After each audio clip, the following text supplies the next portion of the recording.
എല്ലാവർക്കും വിനീതമായ നമസ്കാരം.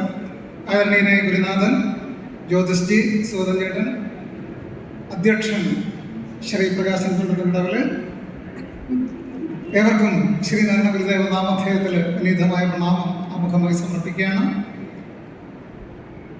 ഒരു കാൽ നൂറ്റാണ്ട് എന്ന് പറയുന്നത് മനുഷ്യ ജീവിതത്തെ സംബന്ധിച്ചിടത്തോളം വളരെ നിർണായകമായ കാലയളവാണ്.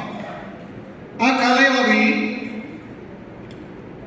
നീർപ്പോള പോലെ നിലയറ്റതായ മനുഷ്യ ശരീരത്തിലെ 72,72,10,201 സിരകളിലേക്കുള്ള രക്തപ്രവാഹത്തിൽ ഗുരുദർശനത്തിന്റെ മാഹാത്മ്യത്തെ എൻ്റെ സിരകളിലേക്ക് സന്നിവേശിപ്പിച്ച എൻ്റെ പ്രിയപ്പെട്ട ഗുരുനാഥനാണ് ചേന്ദമംഗലം പ്രതാപൻ മാഷ്.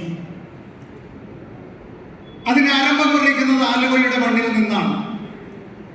ചേന്ദമംഗലം പ്രതാപൻ മാഷിലേക്കുള്ള വളർച്ചയുടെ ആണിക്കല്ല് എന്ന് പറയുന്നത് ആലുവ യൂണിയന്റെ മണ്ണിലാണ്. ആലുവ ശ്രീനാരായണ ഗുരുദേവൻ ഏറെ പ്രിയപ്പെട്ട ഗുരുവിന്റെ പാദ സ്പർശനത്താൽ പവിത്രമായ ആലുവയുടെ മണ്ണിൽ നിന്നാണ്.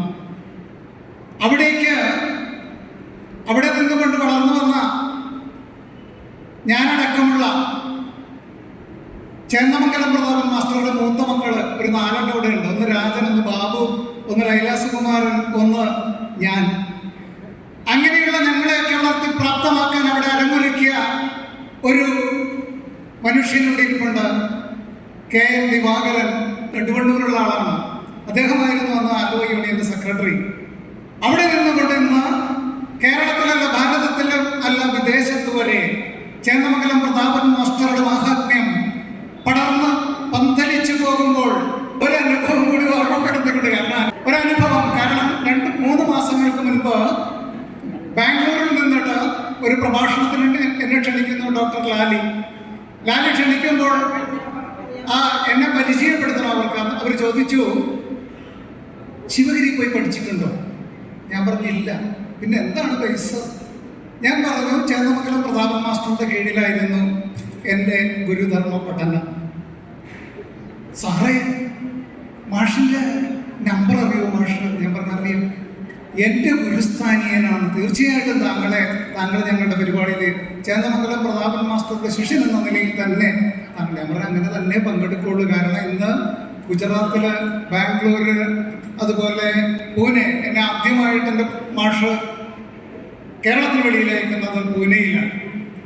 അപ്പൊ അതൊന്നും വിശദീകരിക്കുന്നില്ല. അപ്പൊ അപ്രകാരം ഇന്നും പുറത്തുള്ളവരുടെ മനസ്സിൽ ചേന്ദമംഗലം പ്രതാപൻ മാസ്റ്റർ ഒരടയാളമായിട്ട് നിലനിൽക്കുന്നുവെങ്കിൽ ഇതാണ് ജന്മപുണ്യം എന്ന് പറയുന്നത്.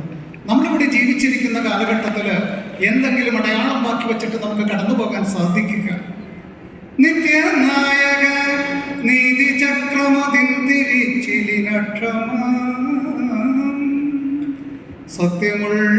സത്യമുൾക്കമലത്തിലും സ്ഥിരമായി വിളങ്ങുകനാവിലും കൃത്യപോടിയാതെയും മടിയാതെയും കരകോടിയിൽ പ്രത്യഹം ഹൃദയാർന്ന പാവന കർമ്മശക്തി കളിക്കുക.